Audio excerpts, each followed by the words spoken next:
I want to take just a little bit of time to review the core modules that we teach in DBT skills training, because this is going to help you understand how I think about the applications of these skills for our students. So the first thing that I love about DBT skills is that they are transdiagnostic. So there are some types of evidence-based coping skills that were really developed as part of a treatment manual to target a specific kind of symptom or disorder, like think depression, anxiety.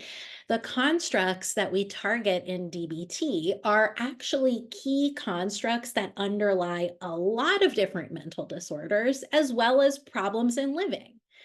Right? So if you think about, like, if you don't have the ability to tolerate distress, that is going to create some problems in living for you, regardless of whether there's any type of mental disorder or pathology present.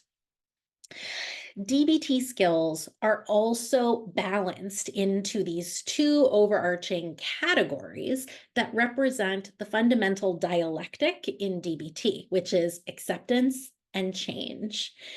We all need a combination of both of these strategies to be successful in navigating the world, in navigating life challenges. So mindfulness and distress tolerance skills, those are acceptance skills.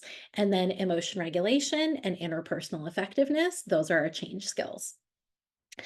So mindfulness, as many of you probably know, mindfulness skills are focused on learning to be present in the moment, being present, really showing up for whatever it is that you're feeling, you're experiencing, being mindful of what state of mind you're in, being present to your emotional experience, even when it's painful emotions, which is, it's hard, right?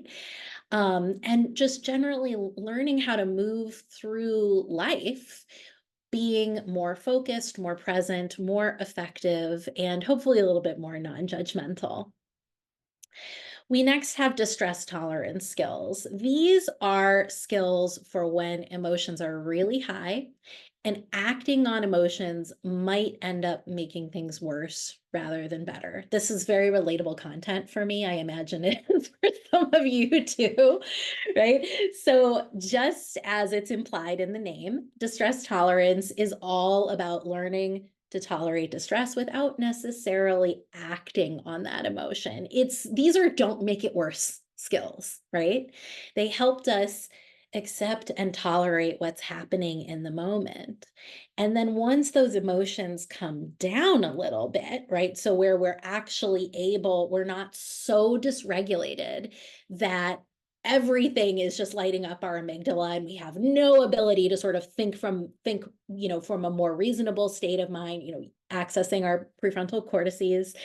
um that's when we're ready for change skills, right? The emotions come down a little bit. We can think a little bit more clearly, right? That's when we get into emotion regulation, which is all about learning to modulate our emotional experience. Definitely, we want to learn how to reduce the intensity and the frequency and the duration of any painful emotions that we are experiencing. But we also want to make changes both in our short term and long term that allow us to experience more positive emotions on a more regular basis. And then last, we have interpersonal effectiveness skills. And these are all about developing, improving, and maintaining healthy relationships. There's some really good relationship skills. There's also a lot of, I would say, like fairly standard CBT oriented communication skills, assertiveness skills is how I would describe it. So, why DBT skills? I think that, I've loved doing DBT for a long time, both as the full treatment modality, as well as teaching these skills psychoeducationally, such as the way we include DBT skills in Mantra's content product, which is called Self-Care. So I mentioned earlier that I started my career as a counselor in a college counseling center. And this was an embarrassing number of years ago, so we're just not gonna talk about when this was. It was a long time ago now, though. So at this time, we had a lot of students coming into our center who were engaging in non-suicidal self-injury. They had maybe features of borderline personality disorder, or they had BPD. And because of this, DBT made a lot of sense as something to explore. And I actually got to start a DBT program in my center, which was an insane thing to do as a graduate student. But it was really gratifying to see how our DBT program was really helping our students make this absolutely incredible progress. And I've always loved doing DBT as a full treatment model. I know that borderline personality disorder can be a very challenging disorder to work with, and I just love the population and I love doing the work. Um, and I think though that what I learned very early on through doing that work, especially with young people, right? College students are just so young still.